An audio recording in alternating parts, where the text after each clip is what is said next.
महाकुंभ भगदड़ में ये मुस्लिम बना मसीहा। 30 लोगों की भगदड़ में गई जान। इस लड़के को क्यों सलाम कर रहा देश। मौनी अमावस्या के दिन प्रयागराज का महाकुंभ मेला दुनिया भर के श्रद्धालुओं से भरा था। आस्था का ये महासंगम अपने आप में एक अद्भुत दृश्य था। लोग गंगा में डुबकी लगाने के लिए दूर दूर से आए। हर कोई धर्म, जाति और संस्कृति से ऊपर उठकर एक उद्देश्य के लिए इकट्ठा हुआ। उद्देश्य था अपनी आस्था को प्रबल करना, ईश्वर की कृपा प्राप्त करना। लेकिन उस दिन एक ऐसा दृश्य सामने आया जिसने सबका दिल तोड़ दिया। शाही स्नान के दौरान भगदड़ मचने से करीब 30 लोग अपनी जान गंवा बैठे।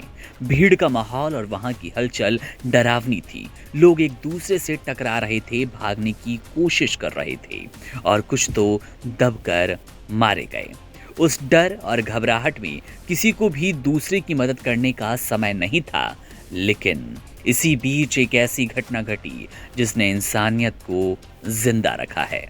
फरहान आलम नाम का एक मुसलमान लड़का जो खुद भी महाकुंभ में श्रद्धालुओं की मदद करने आया था, उसने सबका ध्यान अपनी ओर खींचा। जब भगदड़ के बीच रामशंकर अचानक गिर पड़े और उनका दिल रुकने लगा तो पूरी भीड़ में कोई भी उन्हें बचाने नहीं आया। लोग अपने अपने जीवन को बचाने के लिए भाग रहे थे, लेकिन फरहान ने अपनी जान की परवाह किए बिना रामशंकर जी की तरफ दौड़ते हुए उन्हें सीपीआर देने की कोशिश की।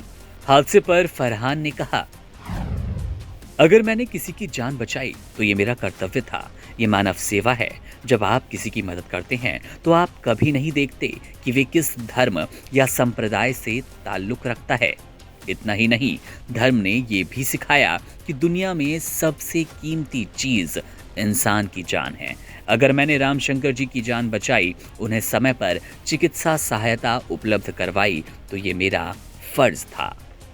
फरहान को ये सिखाया गया था कि अगर किसी की जान बचानी है तो उसे मानवता के नाते काम करना होगा।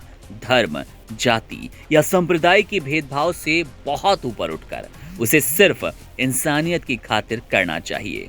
जब उसने रामशंकर जी को सीपीआर देना शुरू किया तो सबकी सांसें थम गई। क्या वे इस कोशिश में सफल होगा? अचानक रामशंकर जी के शरीर में हलचल हुई, मानो उनकी सांसें जो उनके शरीर को छोड़ चुकी थी, अचानक नई उम्मीद के किरण के साथ वापस आई। फरहान ने किसी धार्मिक पृष्ठभूमि का ध्यान नहीं रखा, बस एक इंसान के जीवन को बचाने के लिए अपना कर्तव्य निभाया। रामशंकर जी की आंखों में जब जीवन की लौ जल उठी तो उनका चेहरा धन्यवाद और आभार से उठा। वे बोले, तुमने मेरी जान बचाई है। मैं सचमुच तुम्हें भगवान का स्वरूप मानता हूँ। फरहान मुस्कुराया और सिर झुकाते हुए कहा, मैंने सिर्फ अपना फर्ज निभाया। ये इंसानियत है और यही सबसे बड़ा धर्म। बहरहाल लगातार संख्या जान गंवाने वालों की बढ़ती जा रही है। आधिकारिक पुष्टि 30 लोगों के मारे जाने की हो चुकी है। मामले पर हमारी नजर है। पूरे हादसे पर आप अपनी टिप्पणी कमेंट सेक्शन में जरूर कीजिएगा।